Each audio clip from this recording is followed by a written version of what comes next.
That's really cool that like, It's because fun.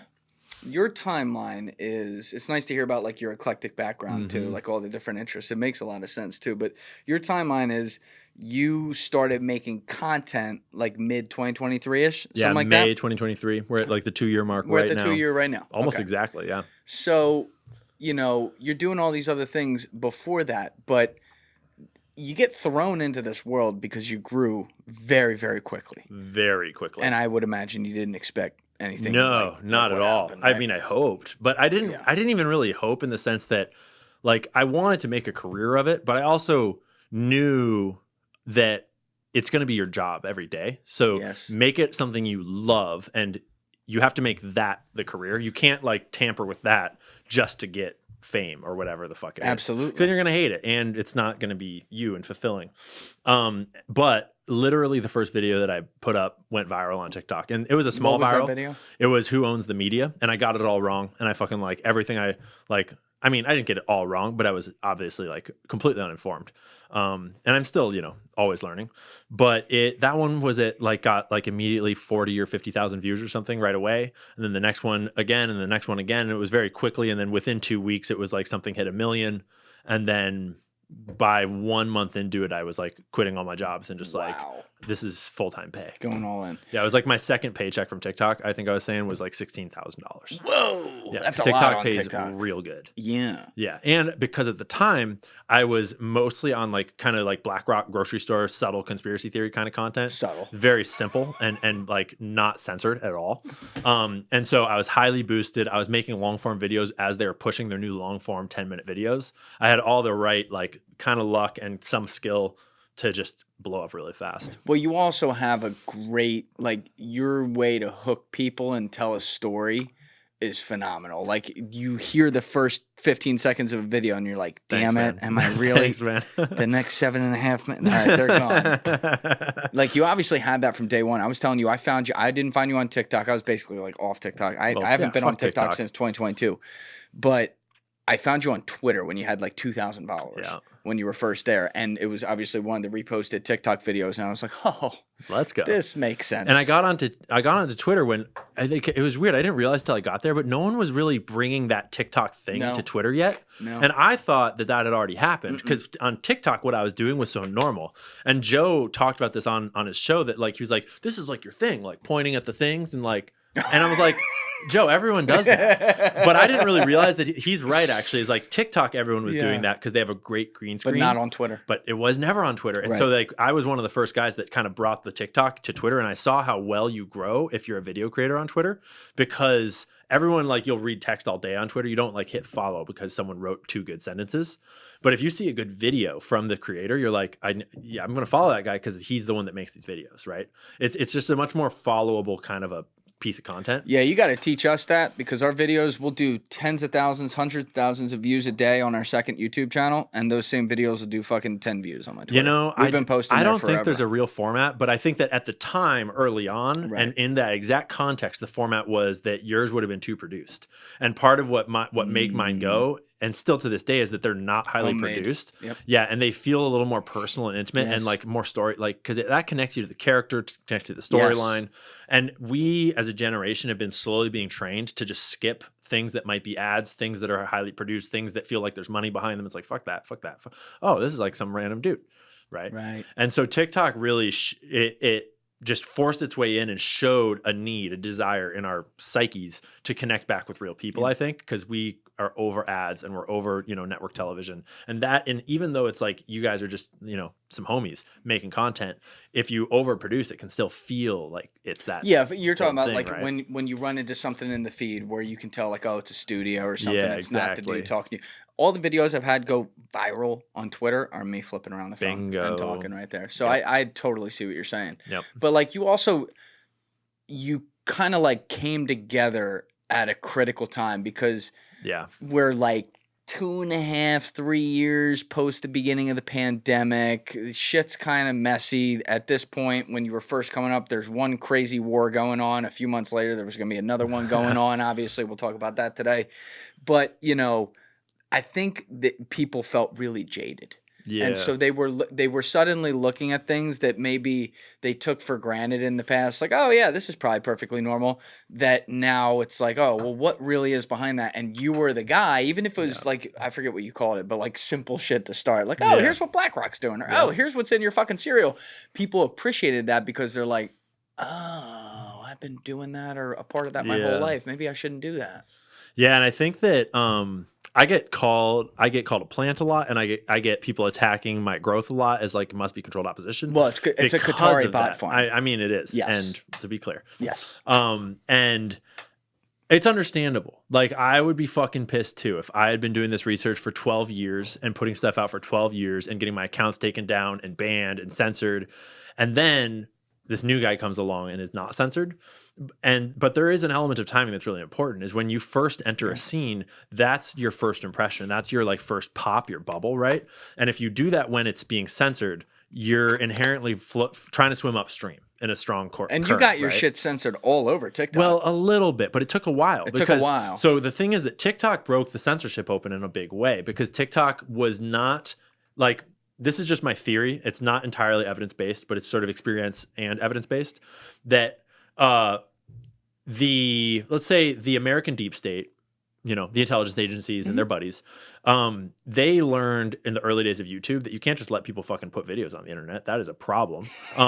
We got to figure that out. Google buys YouTube. Cool, lockdown, right? Instagram comes out of Facebook and Meta, and that's already locked down, right? Twitter was already locked down. So like, sick, we've got this whole social media thing fucking locked down. Right on, bro. We've got the whole internet controlled in here. And then TikTok comes from overseas, even though like it wasn't fully Chinese owned. Like when it came over, it was, you know, not already American controlled, right? And so it became this big free speech platform, and that's what initially it blew up on in America, was like, oh, you can just say anything, and like everyone's just sharing shit. And not everyone was using that for disclosure type stuff, but once people started to use it for disclosing censored topics, there was a big niche there, and people started to realize. And that's back in the days when you could go to TikTok and that's where you really get your news, was on TikTok. That is not true anymore, right? And I got into TikTok at the tail end of that, when you could still do that. But in 2023, and it was starting to get controlled in. So the Project Texas deal that happened, the first TikTok ban time around, that deal explicitly stated that we will move our database, our data centers, to Oracle in Texas, and Oracle will oversee them. Oracle is fucking CIA. And I love Larry. Thanks, Larry. Great and guy. They will have oversight over the algorithms, right? So that's a pretty obvious, like, okay, now the American deep state has their talons in this company. But we have to watch it, Ian. That's we got to control the messaging. Yes. And they did. And so as that was happening, the censorship started to ramp up. But I was still in like BlackRock conspiracies, which are super fucking harmless. And they were mega in the zeitgeist at the time. Like harmless. Everyone wanted to know about the BlackRock. Well, the surface level is kind of harmless. Okay. And that once you get into the context and the depth and really understand it, I think it's like complex enough to really understand the true harm of it, that they're not super worried about trying to censor that, because that would just draw more attention to it than actually like the understanding what's going on there with like shareholder voting rights and the amount of influence that actually portrays. But once I started, because you know, you do enough of that research and you'll wind up in an intelligence agency rabbit hole from time to time. You'll wind up at Jeffrey Epstein from time to time. You'll wind up in all these other places. And I started talking about those other things, and those started to get me censored a little bit. And I started to get more interested in them, because once like I made this video that I'll never forget about. Do you know about the Duranganga plant in South America? It's called Devil's Breath. Vice did a really famous documentary back in the day when they were still real. I'm unfamiliar. And it's this plant from this flower that allegedly, there are different stories. Like the official story is that this is fake, but all the Colombians are like, no, this is fucking real. And if you crush up these seeds and make this powder, it basically, you can like blow it in someone's face. You can put it in their drink, tasteless, odorless, whatever. And it basically makes you super fucking drunk, but not incapacitated, and you can walk around, and you're wildly open to suggestion, is the urban legend about it. And so hookers will use it, and there's like stories from all over Colombia and South America, and it even grows up here too, and in Guatemala too. And there's stories of people like waking up in a ditch with no clothes on, going to their apartment, and their apartment manager's like, yeah, you came in here with your friends and like moved out. And like, because they'll like get you going on this shit, and then they'll be like, yeah, take us to your house, like take us to your house, like yeah, withdraw all the money, like no problem, sign over the deed, and you're just open to suggestion. Apparently, is the theory. I love that phrase. That's the story. Open to suggestion. And so you can just be manipulated like crazy. And so whether true or not, that's the urban legend in Colombia. And Vice did a crazy documentary about it with people on camera talking about it. That sounds like an MK Ultra term. Oh, they were open for suggestions. Bingo. And so I put 2 and 2 together at one point, and I started searching through the MK Ultra documents, trying to find primary source evidence of like, because they're going to fucking look into that. Obviously, they're like trying to learn mind control, and I have had trouble re-finding. This is before I was taking notes and saving all my screenshots. It might still be in my camera roll somewhere. But I found at one point a document that had the list of all the different compounds that MK Ultra had tested, their official list with their note with like what they did with it. And they have a section on scopolamine, which is the name of the drug in this thing. And it says no benefits found, discontinued testing. I'm like, no. And so I made a video about that plant and that thing. And then about Jeffrey Epstein and his thing, and about what if you wanted to get someone that couldn't be got? Just asking questions. And that video got taken down. And it was one of the first videos that got taken down. And that when was that? Oh, I don't know. It was probably May, June, July, August, probably like July or August or something like that of 2023. Okay. Yeah, it was early on. And that got me kind of like curious, like interesting. Yeah. Not allowed to talk about it? Let's fucking go. By the way, real fast as an aside, it's interesting that like that was your experience with TikTok because you're coming on in 2023 and things seem to be open and you can do what you want until you run into this. Because like we had problems with censorship back in 2021. On TikTok. Interesting. Yeah, with like stupid shit, stuff that had nothing to do with anything. Like you would put a video up, you could put up a video that was basically like, Hitler, here's an example of a bad thing Hitler did. And because Hitler was in the video, they would censor it. It was always AI based, and it still is to this day, where AI is just screening for words and then just being and censoring everything with no recourse. And so that was always kind of a problem and still is. But it started to feel more and more like there was like American deep state interests being protected as well. And then the Israel thing broke out on October 7th in a big way. And then that is when TikTok became famous for this whole censorship thing around it. And that became quite obvious what was going on. But real quick, Ian, I'm sorry to cut you off. I just want to have context here. You started this in May 2023, as you were saying? Yeah. How long before that did you start even like looking into some of the base level stuff, like BlackRock and all that? Oh, before that for BlackRock? Like literally none of it. So I was a GameStop investor from 2021. There you go. And I didn't know shit. But my brother told me about it and I looked into it as it was happening and I was like, these guys are fucking chill. Like these are a bunch of saying fuck the system. And some of them were making some great points and throwing up some great research. And they were like, if you're not familiar with Reddit is full of everything in between. And it is very left skewed, but in that community, those finance communities, it was like a bunch of due diligence about financial corruption, along with a bunch of like YOLOs to the moon. And I got really all these, right, Alyssa? Yeah. I got real curious about the whole culture of what was going on because I had no experience with it. And I had only ever tried to trade like weed stocks like 8 years before, whatever. Lost all my money, obviously. Fucking scam. And so I bought a little bit of GameStop, and then I bought a little more, and then I bought a little more. And I just followed along on Reddit all through the pandemic and was learning. And I thought when I started my channel, because I started my channel initially, I was like, these GameStoppers, why the fuck aren't any of you guys making short form video content? Because that's what the world is watching. Yeah. And y'all are stuck in this little Reddit thread and no one is getting it out to the world. And so for a couple months, I was like, why is it fucking gonna make it? I'll fucking do it. And so I sat down to make my first video thinking I was going to make a GameStop video. And I was like looking at a piece of due diligence that some other person had researched and wrote. And I was going to like credit them and show it and explain it. And I realized that I had no idea what I was talking about at all. I didn't know shit because there's a big difference between like scrolling Reddit forum and watching YouTube videos and actually knowing anything about the world. Are you saying you weren't an expert? I've never been to GameStop. So you've never been? I actually have been to GameStop. I've never been to GameStop HQ.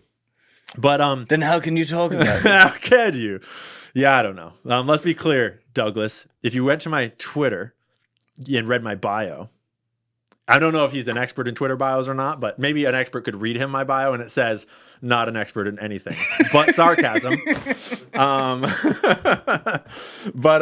Yeah, I scrapped that idea so fucking fast because I realized like I can't explain this fucking GameStop thing, and I shouldn't anyways. I should start at the basics. Like I don't know anything, and really the point of what I'm doing online is that I'm learning. I'm a regular dude getting informed about the world and doing research and just asking questions and looking to see if I can find answers. Like that's what a teacher is. Like secret about teachers. a lot of them don't fucking know what they're teaching you until the month before they teach it to you. Like they know, but they need to like go back and reread the textbook and like rebuild the curriculum.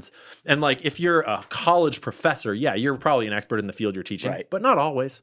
But a lot of like grade school teachers are literally just kind of like teaching out of their memory and out of the book. And and they're teaching a wide curriculum. You know what I mean? Yeah, I and they need that. to. And the skill of being a great teacher is being good at learning and good at modeling and good at sharing that process with lots of different types of learners. Yeah. And I had learned those things as a teacher and from my parents. And so I knew how to learn and what is required to, and I also knew that we have the crisis of learning in this country. And I got out of teaching because I realized that all my students were learning from the people inside of this thing far more than the people in front of them in a classroom. And you can be a really engaging classroom teacher, but like you're only going to change your 20 students or your 8 students or whatever it is, right? And so I had sort of like fearfully realized that I need to go into that thing, into the screen, if I really want to like fulfill this like calling of mine. But I'm scared to start. And so there was like a 5-year period there where I wasn't teaching, but I hadn't started doing this yet. So when I did, I was like, all right, the calling here is education. And not to be like, I'm teaching you guys, because the first step is to fucking learn what's going on. Yes. So I've just been modeling learning all along. And that's why I rewound all the way from GameStop to like, okay, if money rules the world, I'm pretty sure that's going on there. Yep. Then how does money work, right? And so this is January 2021-ish. That's when this was blowing up. No, well, January 2021 was when GameStop blew up. Yeah. But it took me years of just chilling and ultra running and cooking and then Uber Eats driving to like pay the bills and just sitting around waiting. And eventually I was like, all right, May 2023, I was like, I'm just going to fucking make some videos. Okay. So I didn't start making videos until much later. Yeah. But you had first thought about it when the GameStop Not really, thing was happening. no. Well, so the GameStop thing never ended. It's still going on to this day. And it was 2023. It was still cruising. You were saying like right when it was starting. No. Okay. Right when it was starting, I was like, YOLO, dude, it's going to moon in February. Let's fucking go. And then DFV, Roaring Kitty, he comes onto the fucking hearing in February and he just drops the bomb. They're like, do you really think, Mr., that this is a good buy at, whatever, $40? And he's like, yes, I like the stock and I would invest at this price. Got off the fucking call. That dude doubled his position down, millions of dollars, dropped it right in, posted on the internet, and the whole world went fucking crazy. It was like, we're back, bitches. And the price skyrocketed again. Then it skyrocketed again in March. And then it skyrocketed again in August. And it still is, there's a whole story under there. But it felt like, just looking back on it, was such an interesting time in our recent history. But to me, when you look back on the pandemic, there were 2 main cultural moments that happened that kind of like broke the system. The first was when we were, call it, a month and a half, 2 months in, and the 2 weeks to stop the curve kept on moving the goalposts, and people were like, what the fuck? Yep. And then it moved into the whole election season, which was just crazy. That was the first one. Yep. And then the second one was GameStop, because now everyone's at home still, but it's the system, and the system's here to fuck you. And it's the little guy against the system, dude. And it's such a crazy moment that we have. You got to shut that shit down so fast. Yeah. Like Occupy Wall Street treatment, that shit so hard. And to this day, that is still unresolved. Like most people don't realize, Credit Suisse collapsed. Credit Suisse is like one of the biggest financial institutions in the world, one of the biggest in Switzerland. It collapsed directly because of GameStop, because this guy named Bill Huang, who runs a family fund called Archegos Capital Management, one of the Tiger Cubs. He's right here. He in Fort Lee.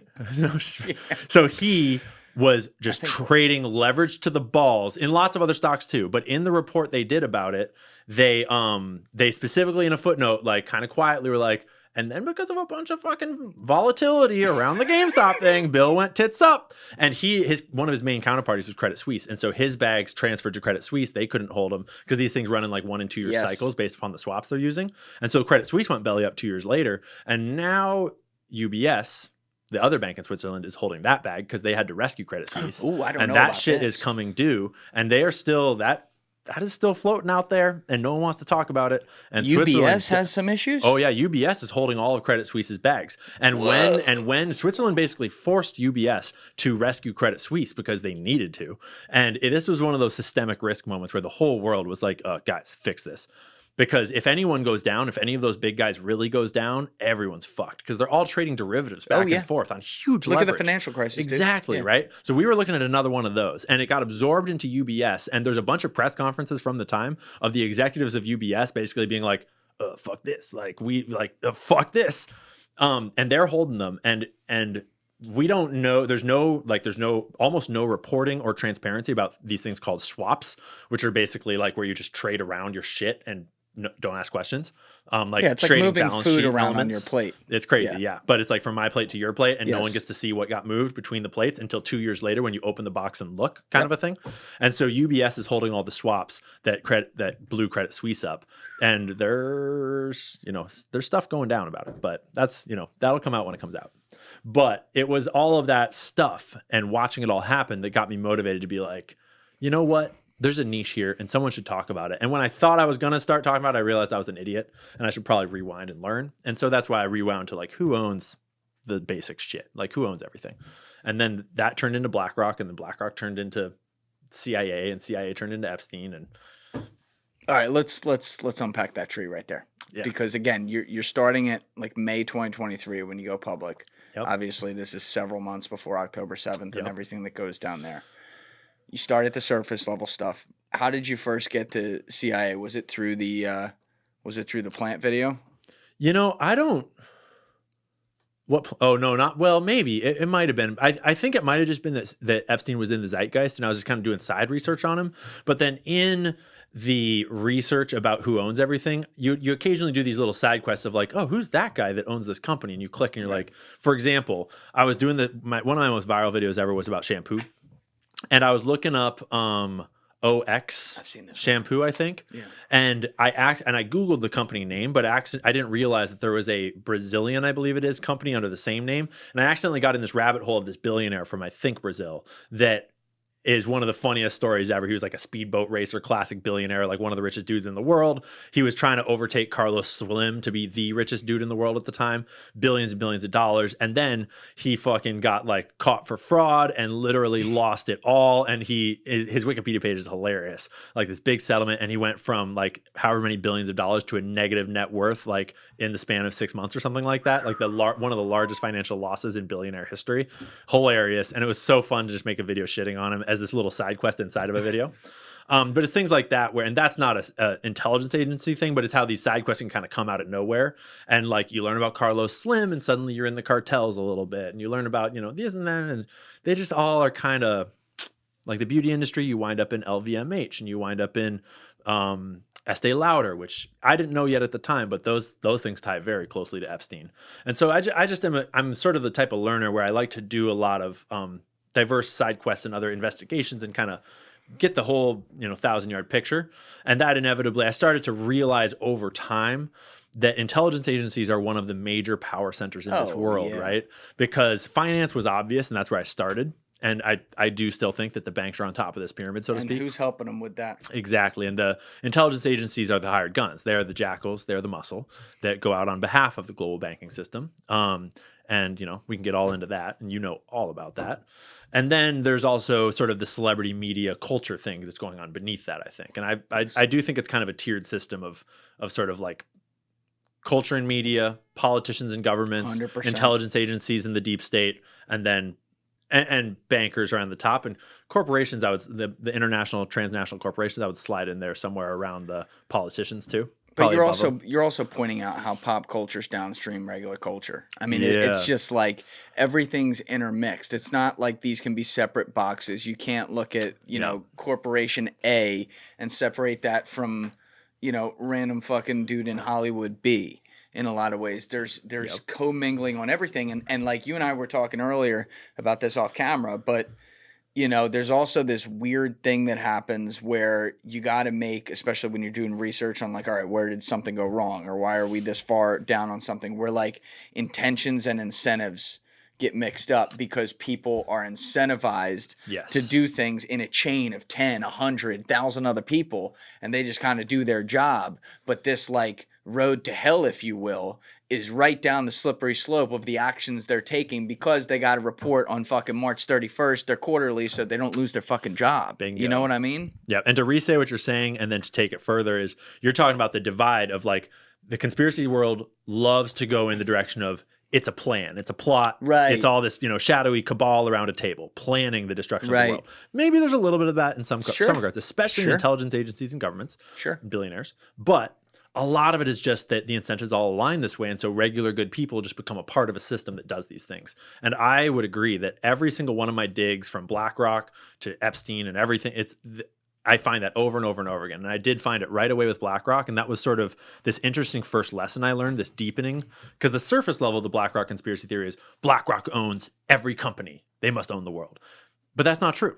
BlackRock holds shares on behalf of all of us, right? There's all this more depth. But when you go through that depth, you realize that the way that our current version of capitalism is aligned is that all of those CEOs of all those companies that BlackRock holds those shares of, they have a fiduciary duty to their shareholders. And that's the point, is that if I'm going to pitch into this voyage for Christopher Columbus to cross the ocean, back when corporations were this new idea, I'm being very general here, is that you want the voyage to be beholden to you guys who funded it, right? That's right. And if it's a public corporation where we all, in the town, fund the mill, you want the mill to be beholden to the town, right? The problem gets into when BlackRock becomes the biggest. BlackRock, Vanguard, and State Street are the biggest three shareholders, and then the banks and their buddies are the next, 12 biggest shareholders of every fucking corporation in America, from the funerary homes to the water utility companies to Chipotle, everything in between. Oh, they got Chipotle too? Oh yeah, dog. Damn it. And he's taking his multi-million-dollar bonuses too. But that means that they are beholden to the bankers and the financial system's interests, not to the people's interests. That's right. And they are legally bound. The CEOs of those companies are legally bound to increase profits at all costs. And so that's where the incentive structure, actually, they are mandated to put poisonous ingredients in their food if it makes their bottom line better. They're mandated to do share buybacks if it's going to make their primary shareholders richer at our expense. And so when Pfizer and Moderna and all those vaccine companies make all this free money off of COVID, and then you can just look at the buybacks that they did, like Moderna had never been profitable before in their lives, their very short career. Look into who and why they were founded. You can't just leave us there. I mean, there's no smoking gun as far as I'm aware. There probably is a smoking gun. I just haven't dug that hard because fuck it. You've only got so much time, and once you see enough of the pattern, it's like, is it worth all my time to actually find all this stuff? Last night, not a Holiday Inn. And Moderna, just kind of like young biotech company that then is deeply linked with the CIA and development of mRNA technology through a small company called Resilience, where the CEO of InQtel is on the board of Resilience. Resilience? Resilience. Yeah, Resilience. That's great marketing. Yeah, there's another word that's like a subtitle, sort of. National Resilience might have been the original name. That's even better. But Resilience is his name. Has the CEO of InQtel and the former CEO of the Bill and Melinda Gates Foundation on the board. Love that. If I remember correctly, Susan Desmond-Hellmann. And that company works with Moderna to manufacture mRNA technology. And they made the mRNA material for all the vaccines, as far as I'm aware, for COVID. And so that's where it's like, oh, that's interesting. But then they make all these billions of dollars off of taxpayer gifts, essentially mandated by the government. Mm-hmm. They do all these share buybacks, where what that means is that when they have all these profits, they're like, oh, we'll share this profit with our shareholders. Great idea, right? All of our shareholders will benefit because we benefited. But what that really means is they're taking all of those profits off of our backs, laundering them straight back to the banks and financial systems and to all the CEOs and executives and everyone that has all these shares. And we're not getting any of that shit. So that's a way to then take all that money out of the company and give it to all the rich people real quick. And then, oh, sorry, it's gone. We gave it to our shareholders. It's all gone. Right. So it's this incentive structure is over and over and over. You realize that often you have good people working in a bad system, and even the people with the best of intentions. Like, there's lots of great CIA officers out there that are there to serve our country and protect us. Mm-hmm. And they work in this corrupt institution that at the highest levels, they might realize 20 years down the line that, like, holy fuck, I was facilitating heroin smuggling and I didn't even realize it. That's right. Right. I had a guy sitting in your seat there a month ago, and for the second time, who it's like a rare person you'd be able to get on. He was a knock. Mm-hmm. Which non-official cover, obviously completely deniable to the government. And, he's such a fascinating guy, and there's all kinds of moral implications of what he did. But essentially, he was the CIA's man in the cartel. Yep. And he was a chief money launderer for the cartel. He didn't start there. He started with a top 4 biker gang and then worked his way into the cartel.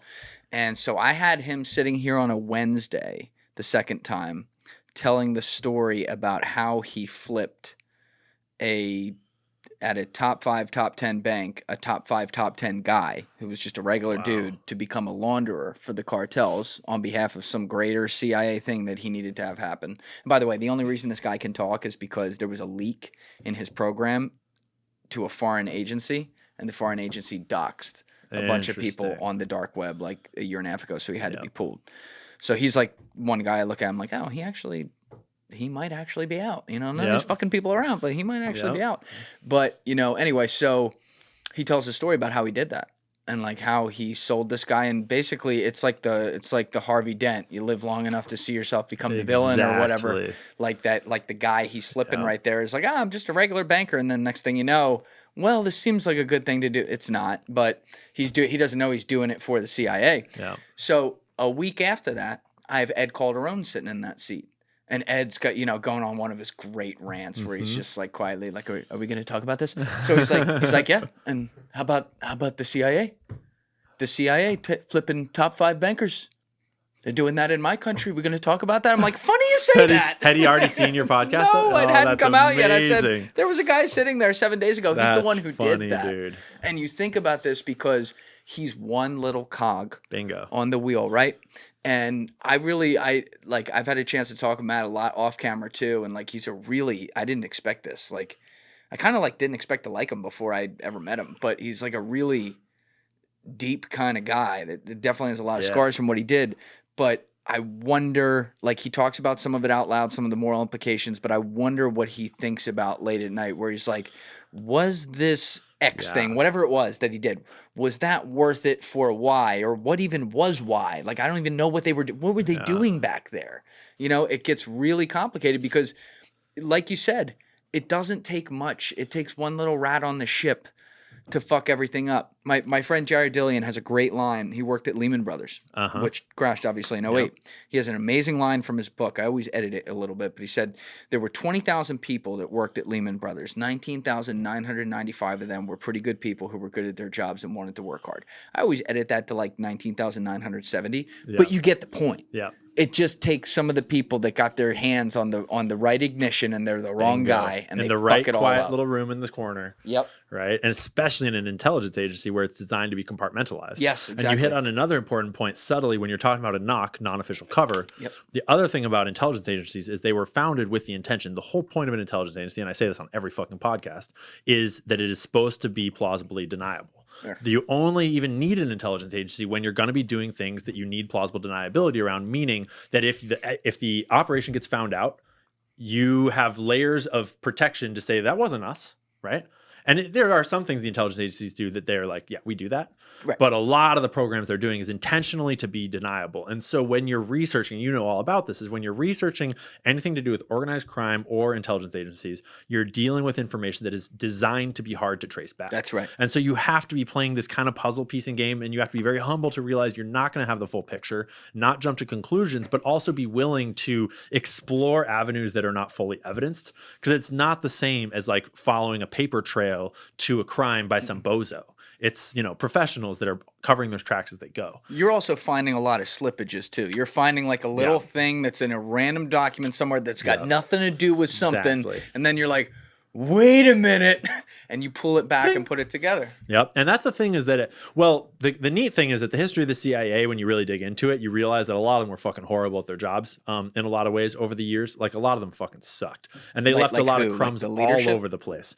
Yeah. Like, so for example, I always look at Richard Helms' tenure, which is also kind of when George H.W. Bush got in, and they were pretty fucking airtight in their job. There's a whole heroin smuggling operation that happened around Laos and Vietnam that we kind of know about and we kind of have disclosure about a little bit, but it's really not officially disclosed because they left so few tracks and they covered it up so well, and it was very tightly run.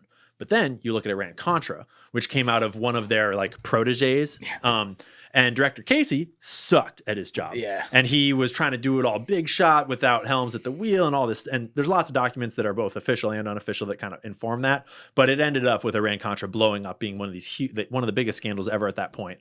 And so there's different eras of the CIA that have different amounts of skill involved, and they have different amounts of tracks left because of that. And going into the digital age, for example, Epstein is a good example of one that was founded pre-digital age, but then exposed in the digital age. Yes. And so that's one where these older guys are often leaving tracks they're not realizing they're leaving. Hillary Clinton is fucking using a private email server in her bathroom or whatever, and she doesn't even realize how many tracks she's leaving.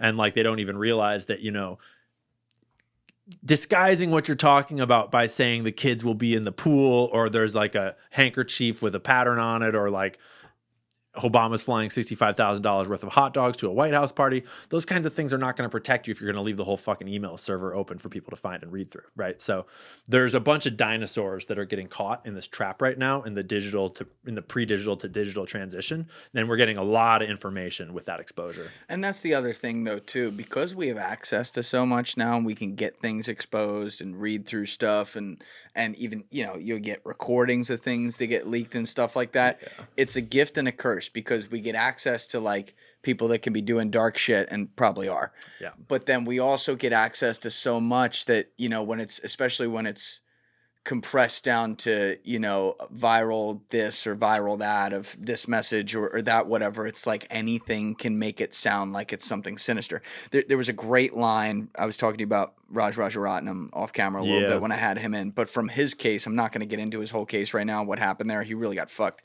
But it involved like the wiretaps are what buried him. And the wiretap should have never been allowed in the trial. The government got them illegally, and that was proven in court. The judge admitted it, and he left them. Yep. And so that judge then, right after the trial was done, cashed in and opened up a law firm where they specialize in defending insider traders that, you know, he just oversaw a whole case on. So he's doing a frontline interview, you know, going through the whole case because it was huge at the time. And he admitted on camera, he said, yeah, wiretaps are tough. They're like, why? And he goes, because if I record you for 2 years, for tens of thousands of hours, and I can find a few messages here and there, maybe like you call your mom and you say, I'll be home for spaghetti by 5, you sound guilty of something. Yeah. And so when you mix that in with also then, like, let's look at like a dinosaur, like a Hillary Clinton or something like that, with people that definitely were involved in some dark shit at the government level, right? Yeah. Now anything that we can pull of them on information later, it's just going to be like, there it is, Epstein, or, you know, insert whatever here. And sometimes it might be true, and other times it's like, well, is that just, or is it really? Yeah, right? it's so gray area. But you're right. These people, it's an amazing point, man. These people never thought about that. Yeah, they did not expect it. And the thing is that the people that are at the upper echelon levels, the ones that have the capability to create compartmentalized programs, the ones that have the budget capacity to, like, you know, pull these kinds of strings and run these kind of ops, they're the oldest. They're the ones that don't necessarily understand the digital age. And so there's a lot of stuff like that that's still kind of getting played out. But you're right that the digital age also comes with a lot of, and like I'm guilty of this too sometimes too. It's a learning process for all of us of trying to figure out the line between, like, if you think you're onto something and you want to share it, sharing it, but sharing it in a way that is not implying things that you aren't sure of, or like that. It's a risky business between the difference between a real fact or genuine mistakes of, like, just over, you know, extrapolating. But then there's this whole other spectrum of just, oh, I'll get views if I just portray this That's way, the problem, right? man. And I got into actually one of these little extra side niches I got into is when I'm scrolling Instagram, and I don't do enough of these anymore. I should get back to them, of like, you scroll Instagram and you get these fucking conspiracy theory videos that are clearly just a conspiracy theory video for the sake of views. And one of the early ones that I found when I kind of came up with this idea that is not my idea, but it was like, this mysterious LLC is buying up all this farmland in Nevada and whatever. It's like, they own all the farm. Who is this LLC? Da, da, da. And then it ends. It's like, fuck you. What are you doing? So I was like, I'll look it up. And I spent like a 2-day long period looking into this mysterious LLC that was buying up all this land. And it pretty much turned out to be like a family owned company that was like a shipping logistics company that was like building out shipping logistics hubs. That was like no big deal kind of thing. But it was not hard to spin it, because it was like a kind of an immigrant family name, and they'd picked a weird name, and so there wasn't a lot of documentation, and they were buying up all this land, and it was like spooky. Yeah. And then they put spooky music over it, and it got a bunch of views, and it was like, like, come on, guys. That's the thing, man. Or maybe they were working with the mob and with the intelligence agencies and doing a front operation. I don't fucking know. And that's the thing. Like, sometimes it could be like, conspiracies are so much fun to talk about, and that's the problem, because guess what? As you and I both well know, some of them are very real. Yeah. The issue is when we start it, like, I always worry about the boy cries wolf thing, this, which is exactly what you're bringing up, because if we start saying fucking everything ever is that's what they want, because then they can be like, I think they intentionally fund content like that. I agree. To flood the zone. I agree with you 1,000%. And get everyone to write off conspiracies. But they made a big mistake with COVID, because COVID was this big one that they did to everyone, that they left so many tracks in the snow that everyone is slowly figuring out to like, oh, that was a fucking conspiracy. I think it was on purpose. I think it was too at this point. I think they wanted to divide society. A divided society is a compliant society. Yeah, it was obvious from the start that it was a lab leak at least, but it's really shaping up that like, I don't think that everyone that was in the know was actually fully in the know. I think there's a lot of people that knew it had come from a lab and knew that we were sort of doing some stuff around how we dealt with it. But I don't think all of them knew that, it was a bioweapon we developed and probably released on purpose. Sure. Yeah. It's crazy because like you want to even like that era was so fucking nuts, like especially that first year or two right there with the pandemic. It's like you want to memory hold this and like move the fuck on and say never again. But at the same time, it's important. Want tribunals. It's important that that's the thing. It's important that you look back on it and try to figure out who the fuck knew what here. Because, you know, what I look at it as is you saw slow deaths, right? Forget even people that, you know, died from COVID or something like that. Like that's terrible. But you took people away from their livelihoods. Maybe their businesses ended and then, you know, they blew their heads off. People starved to death all around the world. Loneliness deaths, businesses closing down. Exactly. Everything. And like that was my biggest issue with like an Anthony Fauci, because from the beginning I'm like, you don't have to look these people in the eyes. Yep. You're just saying it from behind a camera, and even like let's take his side for a minute, which I'm not taking his side, but just play it this way. Where let's say he even believed a lot of the shit he was saying. He's not thinking about the greater consequences. I mean, it was the same guy who's like, "Yeah, we're never gonna shake hands again." Fuck you. Yeah. Like I'm gonna go live my life. You know what I mean? And I think people after it took a while for some people, and I understand that, but after a while, people were like, "Oh, this is bullshit." But it was like a global crash course in bullshit. Yes. And it was in bullshit in the sense of how conspiracies can be hatched from beneath, but also in how they can be covered up from above and how they can utilize that to implement more controls and how the consequences down the line can work. And I think that like I would not wish COVID on us the first time or again, but I think that the way they bungled it and the way we ultimately responded over time, though, you know, God rest the souls of those that aren't with us anymore, I think that we turned it into a net positive for the long view of humanity, in the sense that I think that as a world, we learned some really invaluable lessons that we wouldn't necessarily have learned if we hadn't had like the media space that we'd had and the podcasters talking about it that we'd had and the, you know, the politicians now digging into it a little bit more. Like there's people that stepped up and did not comply and actually made a difference. Doctors, you know, whistleblowers, all that because of their combined effort and still working, I think that is building a huge positive, net positive in the long run out of it all. What percentage of people you think learned though?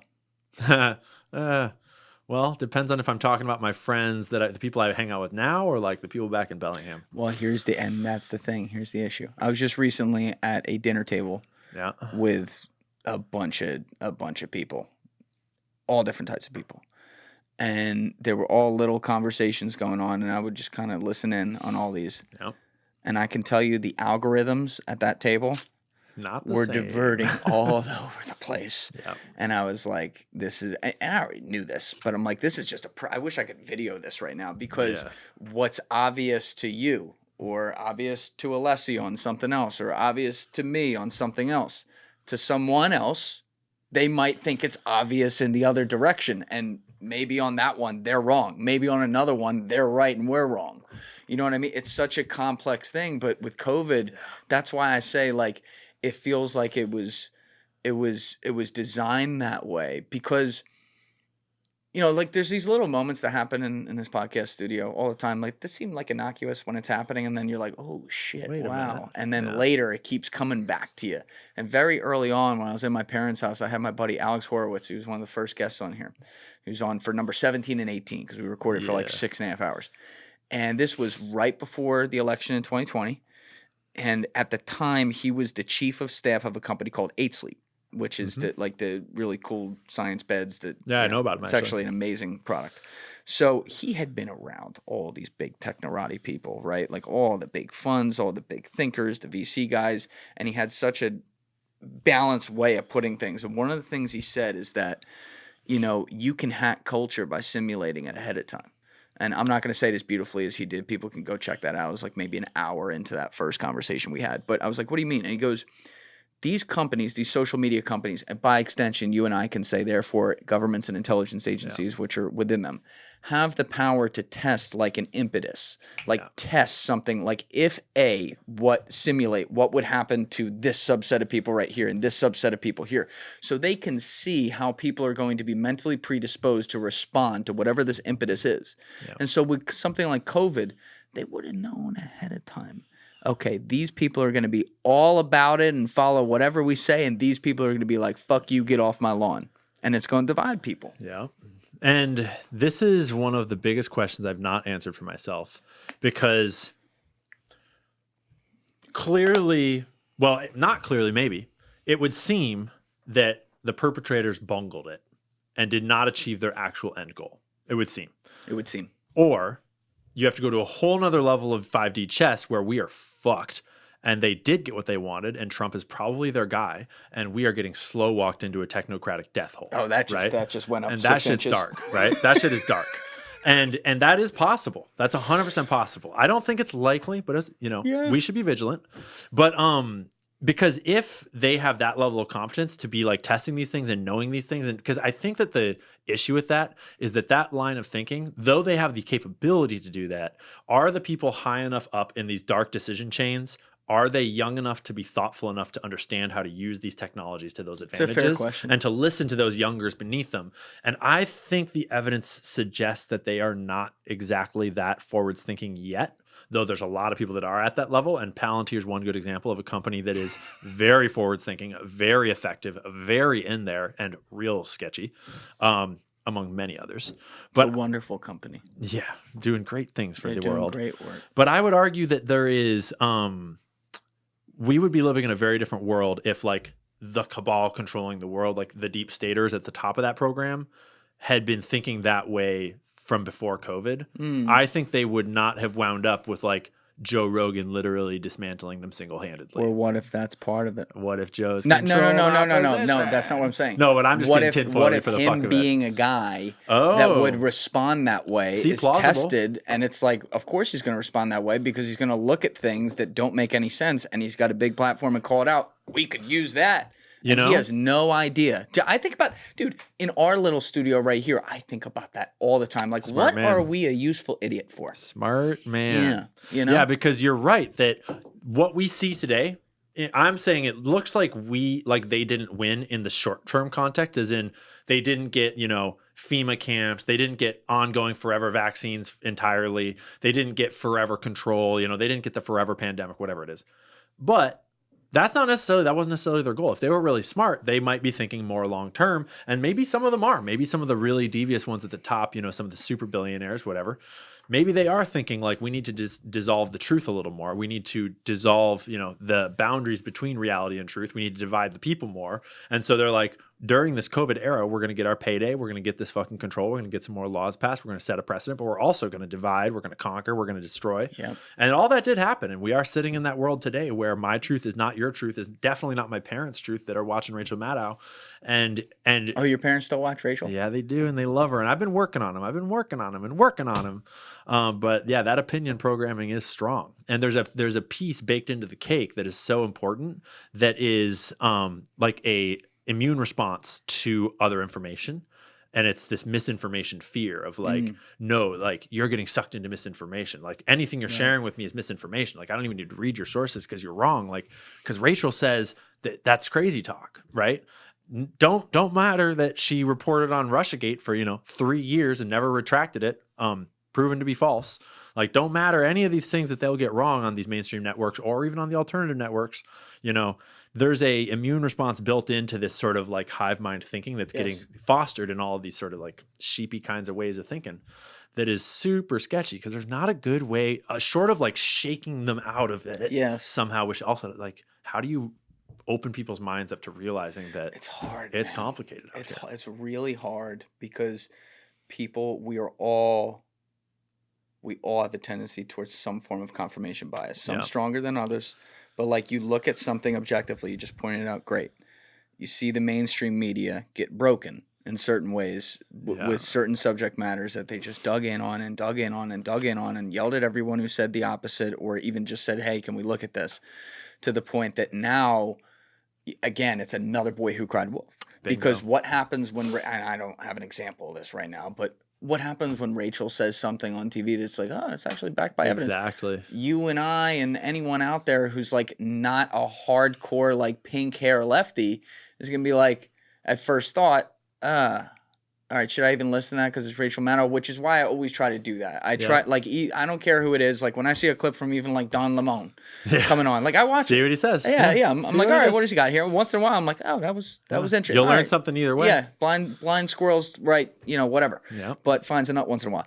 But, we got to be careful that, and I think about this as someone who's, like, in the independent media, whatever the fuck that means at this point. We got to be careful that the same sins that mainstream media was sucked down into, we do not become on the other side. And in my opinion, a lot of that can happen without, again, we were talking about intentions and incentives. A lot of that can happen without intention or bad intention or anything like that. There's just little traps that are out there that it really comes back to like audience capture. You and I were talking about this off camera. I think about that all the time. Like when I feel something getting pulled one way, I run the opposite way. Yep, exactly. Right? And it's just to reset things. It makes me a lot poorer than I should be. Yep. But in the long term, that's how you stay in my type of business, like being a journalist or being what it is. And I think especially guys like you who are looking at the most insane shit, that's the biggest battle you fight, because you don't want to suddenly be like, all right, I found X, Y, and Z that's all wrong about topic T. And then just assume, therefore, everything I'm going to find after about this also needs to be wrong about that. If you find something that's right, it's like, well, all right, this was right, and figure out where the fucking truth is, wherever that falls. I mean, the most obvious example of that conference, I think there's a subclass, like above a certain age, like maybe above Gen X-ish, millennials-ish. Those older folks, they are way more prone to this, immune response, this gripping up against, because they don't understand, they didn't grow up as much in this social media environment. They don't understand that is how to source information from the internet. Younger people don't so much have that same version of that problem, but it still is there. And the most obvious example of it is Israel and Palestine, right?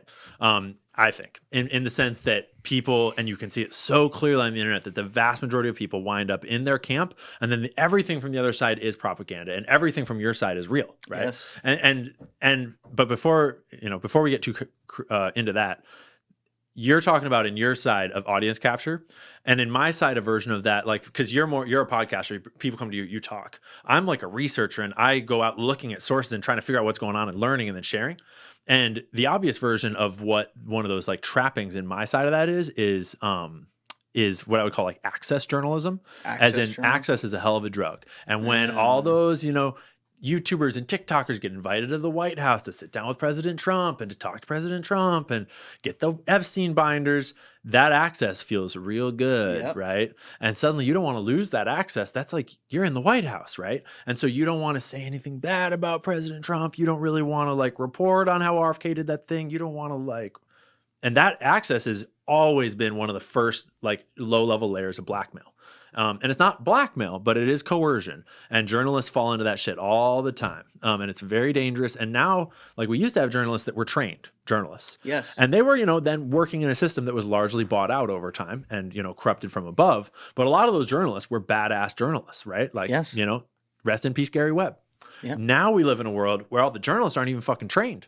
It's just a bunch of random people, for the most part, that just like blew up because they shot a basketball from like the half court line or something. Or the people that are trained who are living in mainstream media are breaking the rules of what they were trained on. Exactly. Well, what are they even trained on anymore with the state of universities today?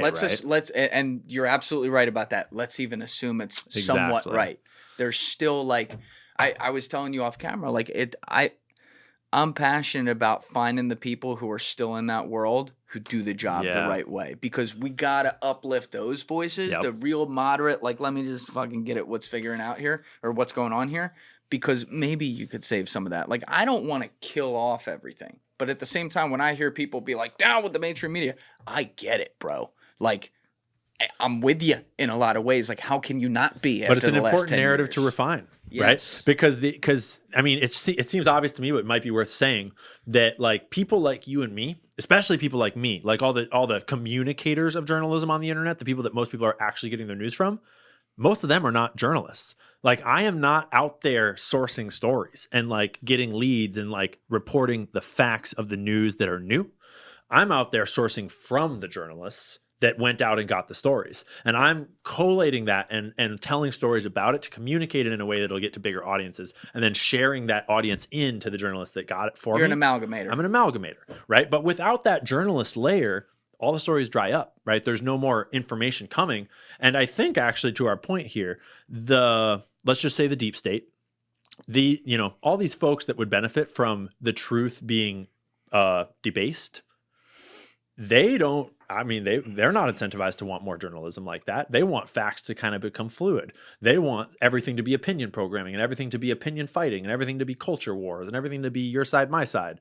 Having a strong journalistic base of integrity in the center of our country that's reporting the facts of the news without bias and opinion, that is critical to maintaining free speech and free and true information.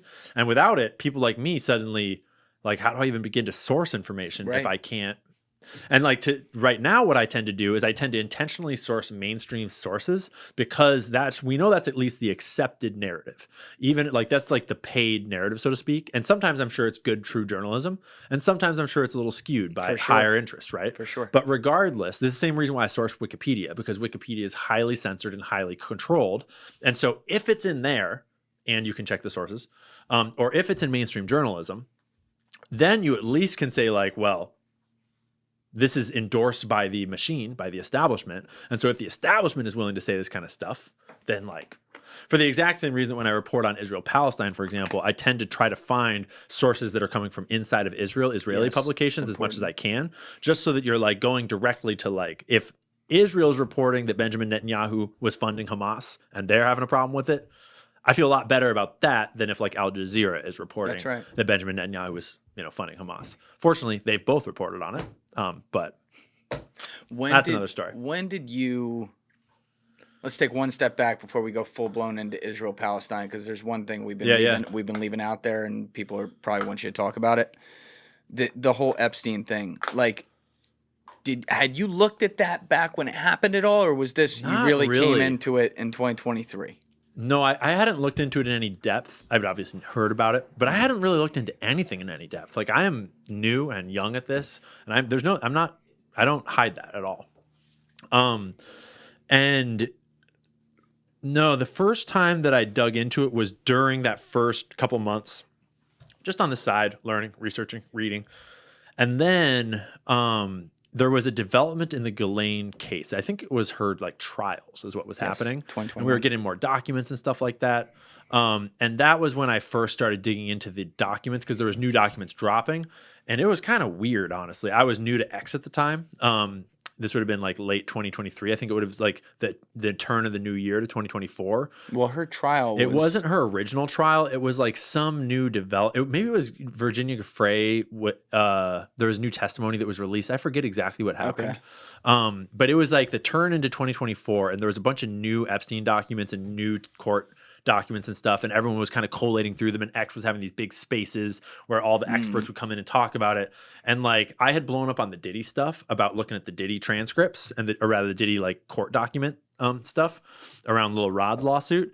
And so I kind of got defaulted into being this new kind of small big account on X, and I started getting invited into these like Epstein spaces as though I was an expert.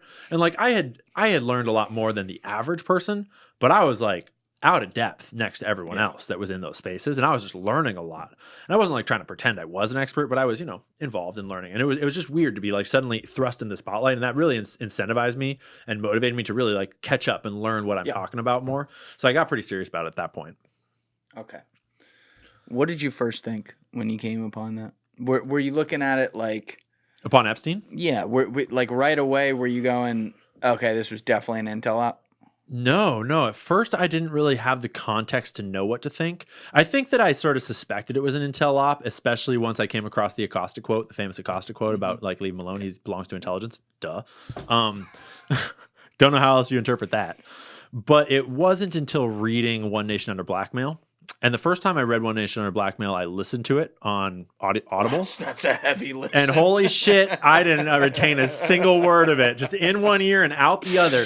And it was by like chapter 2 that I realized that that's what was happening, because Whitney is such a dense writer and such a dense thinker that she's like in one paragraph, she'll like, I could make a 10-minute TikTok video about every single paragraph in that book, just showing you who that guy is and who that guy is and what that company should, because she'll just reference thing after thing after thing after thing after thing, and how they're all connected. Yeah. And I do think that, like, you know, it's a delicate line, because you can get too connection happy without like fortunately I know that she does do a lot of deep research to like, there are connections in most of those cases that are like, there's depth, and when you dig into them, you can find it. But I realized as I was listening, I'm like, all right, I'm just gonna finish this listen through, and it'll be like subliminal programming, so that when I buy the book and read it, I'll have like heard Goldberg before, and I'll have heard Promise Software before, and I'll have more like locates. I don't know if that actually happened or not, but then I bought the books and read through it a second time. Then I read through it a third time and took notes, because I realized that I needed to. It's just so dense. And so now I've read like the first one 3.5 times and the second one 3 times, and got notes all throughout it. And I still have a million things to learn from it. And I still, when I went on Joe Rogan and credited Whitney for all that work, she still came out and corrected me, because I got a lot of things. I misrepresented a lot of things the way that she would interpret them. Right. I interpreted them slightly differently. Yeah. And I love some of her corrections too, because they helped redirect me on a few of her points that were more subtle than I had realized. What were some of them? The two big ones were, I mean, the first one I don't think is, I mean, it's important. It's that Epstein, the evidence is not necessarily that he worked for Mossad specifically. It's that he was aligned with Israeli intelligence factions like Mossad is just one of many, right? And the evidence does not exactly align with him being on like for Mossad, which is sort of a technicality, but those kinds of technicalities do matter in this context. They matter. They matter. That's interesting. So. Yeah. It was, some people called it a little nitpicky. I don't mind at all. I don't mind criticism one bit, especially when it's coming from someone who's way more educated than me that's helping me learn. The big one that was really useful is that she highlighted how I do a lot of looking at the first part of the thing and like Epstein backwards. And a lot of her book that is really important, and in some ways the most important to look forwards at, is that her book is a sort of a 2-part thesis. And one, this is where blackmail comes from. This is the history. This is how Epstein came up, and this is the history. And then 2 is Epstein transitioned in his lifetime, and all blackmailers have and did, from the pre-digital to the digital. And as we came into the digital age, they were all updating into, we don't necessarily just need these human operations anymore. We need digital AI technocratic solutions now. And all these new AI and tech companies, he was targeting them. He was purposely becoming friends with them or blackmailing them. They were building softwares. And now a lot of these, like, I talked about the Paragon scandal in Italy that was just happening with you off camera. Yeah, that was we can come back to that another time.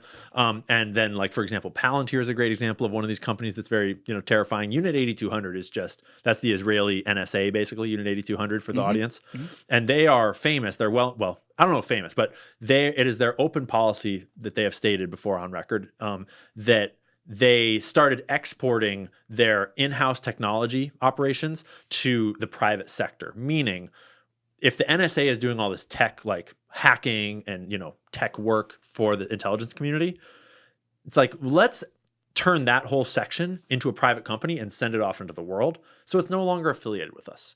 And it'll develop these solutions that'll, change the world and make it more secure or make it more this or that. But are you really not still working with them? It's a Trojan horse. Right? And in a way, it's that same plausible deniability, because once it's in the private sector, then it's not us. We didn't do it. They did it. That's their problem. And that was how intelligence agencies were originally founded. Thank you guys for checking out this clip. If you haven't already subscribed, please subscribe and hit the like button on this video. It is a huge, huge help. And if you'd like to check out this clip's full podcast episode, that link is in the description below or right here. And finally, you can follow me on Instagram and X by using the links in my description below.